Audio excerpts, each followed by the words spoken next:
you know? What happens though when you mix the lime in, we're using about a cup of lime now for the mix. After about a month, it'll just balance out to 7 pH. Now I'm saving you guys the cost of probes and all the crap that we went through to find this out, because we bought test kits and anal probes and all this crap to find out what the soil was doing. And what we found out in the end of a year of testing is that if you just mix the stuff up and use it like you're supposed to, it grows enormous cannabis plants with very little problem. So the next ingredient is azomite. And azomite is a mineral that was found in a glacier.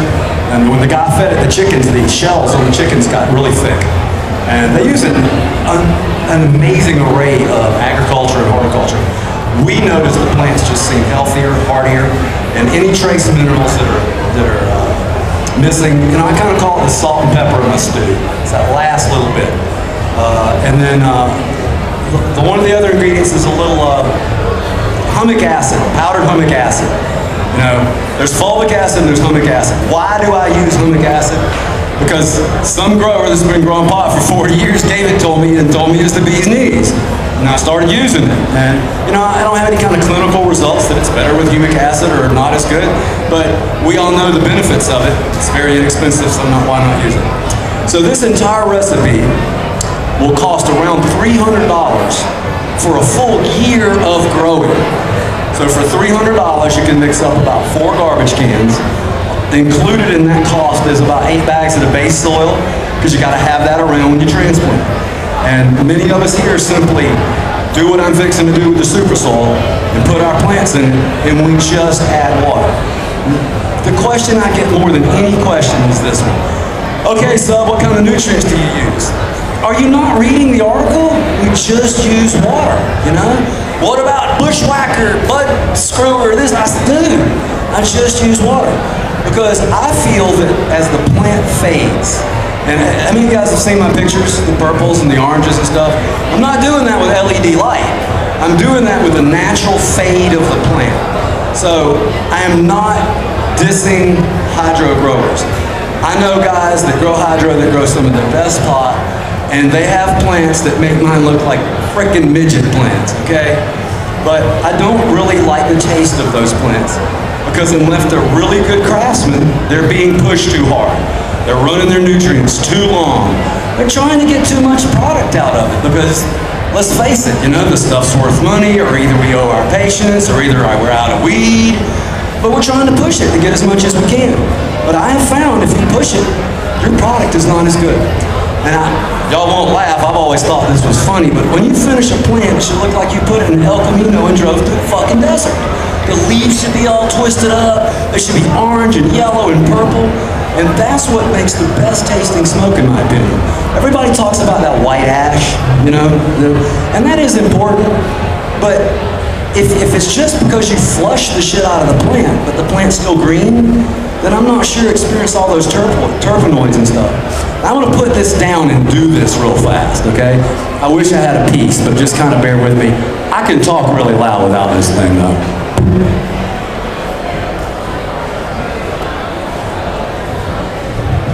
Okay, so we had this great idea. I brought Jack the Ripper clone with us, the mother of Pandora, and then I left the damn thing in the hotel. So, whoever wins this plant, if you want to come back tomorrow, I will give you the JTR mother plant. We just forgot it today. When I finish, we've got a case of magazines with Miss Jill's cloning article in it. I'm not going to spend a lot of time on cloning, but we have a simple way of doing it. Everything I do is simple. I just don't know any other way. He's got a, how much did your cloning thing cost? The big box, 300 bucks. We paid $3 for a clear shoebox at Walmart. And then we bought another one, and then we stack it on top of each other. And that's my clone box, and it works for me. So, but what I wanted to say was it was kind of cool that we went right around the corner 2 booths down, and the good friends at Emerald Crossings gave us this Space Queen clone. So I'm going to use this for demonstration purposes. And they were really cool. They gave me some love. They sell clones. They're like, oh, you're Subcool here. So that's pretty cool. So if you're here tomorrow, and if you win the plant, you can have the JTR. The plant's just for demonstration purposes, okay? Normally, I would be transplanting a plant in a 1 gallon pot that is not root bound but heavily rooted. You understand the difference? I have a theory that we need to transplant before the plant knows it's being transplanted. So if we're doing this, maybe a little bit too far. Lots of growers, I've seen TV shows, they take the knives, they cut the root balls apart, right. I just rather would wait until that thing's just perfect and it just falls out my hand and I lay it down in the nest I'm going to build. And the plant never knows it was in a 1 gallon pot. And if you guys want big buds, George was up here talking about it. I just left a garden the other day that the plants are 15 foot tall and 15 foot wide on each side. They will yield 15 pounds each. They're super soil plants. Is it the super soil? A little bit. Look at the guys feeding them, they're too big. This guy took a backhoe and he dug a hole as big as the plant he wanted to grow. And that's what he planted. And that root mass is as big as that plant. So while you can grow giant plants in a little Dixie cup, you guys have seen that stuff, right? I can't do that, so, you know. So I'm gonna do this real quick. Dialysis is gonna help me. Yeah, he can do it. So basically what we do is we use a 7 gallon pot, and for Space Queen, we're gonna use about a ½ gallon. So he's gonna fill it up with super soil. This is the mix that's been sitting for about 60 days outside in the heat. While he's doing this, yes, you cover it. So, do you cover it? Because I forgot. Yes, we don't want the cat shitting in it. Cover it. Cooking, I use the word cooking. It doesn't have to be cooked. So this is regular soil. So he's gonna put about, stop. Then I'm just gonna take my hand and we're just gonna mix it up. So what we're doing is we're taking that really hot super soil and we're kind of mixing it with the base soil. And then fill it on up. Now I know it's hard to believe that after we do this, all we do is add water. But it really does work. There are certain strains, if they look like they need feeding, you know, if you guys are growing pot, you should be able to look at a plant and know whether it needs feeding. So that's just another one of those dumb questions I get. You know, the plant looks like it needs to be fed. What should I do? Well, feed it, you know. But generally, the strains that we have zero problem. So again, normally I would have a 5 gallon plant. I don't use rock wool, we use rapid rooters.